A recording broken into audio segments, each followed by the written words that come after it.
key targets always. We go with a wish list, but invariably, and Martin will back this up, we get on location and we look around and think, oh, we just found a Merlin nest. Let's get that in, and suddenly everything goes into the back of the net, and plans change dramatically. And we have no idea which of those family lives is going to turn out to be the killer barn owl or the homicidal swan. And I think that's to come back to your point, is that what people like? Yeah. I think people do like it because our surprise, we are having the experience at exactly the same time as they are. It is a totally shared experience. Too. It's not only reality, it's real.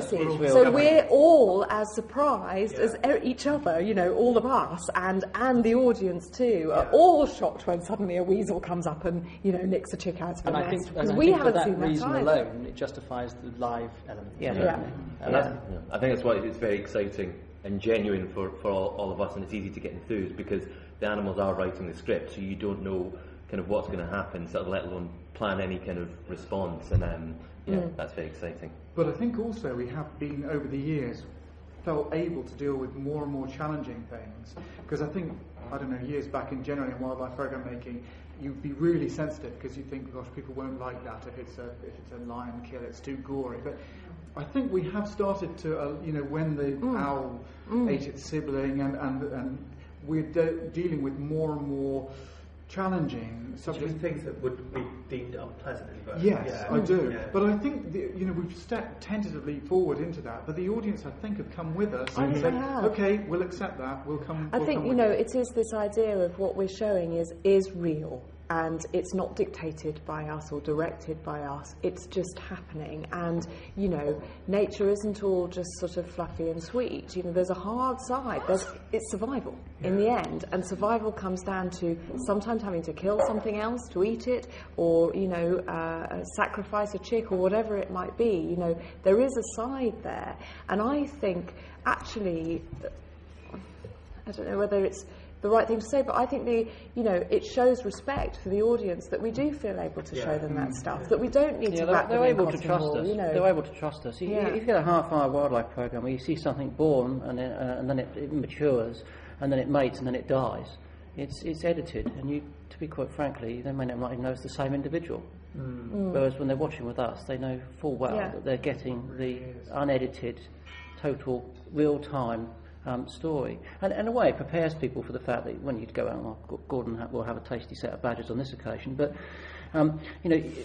part of the investment you make as a naturalist is to know that you will not always succeed.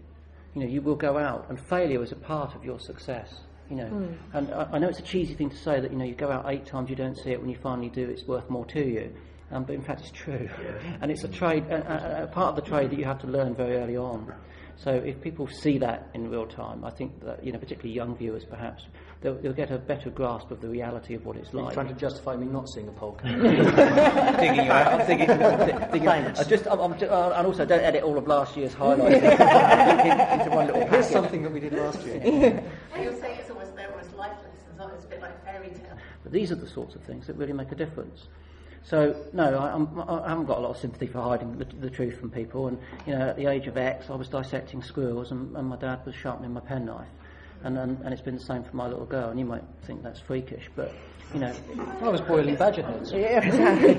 So that's the way that biologists grow up, frankly. We don't care about poo, puke, all of the rest of the stuff. Bring it on. It's just part and parcel of life. And I think, again, there's nothing saddens me more than sitting in a pub and watching people go like this when wasps are near them. It's just like, oh my goodness.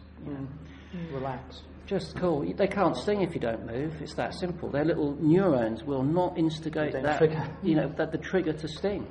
And so it's part and parcel of everything we do, is just trying to instill these bits of education, isn't it? That comes with the understanding, and that again is an element that one can hopefully try and convey through a series like Springwatch. Yeah. Simple details just like that biologically a wasp can't sting you if it doesn't see you flap. So if you flap, you're going to get stung.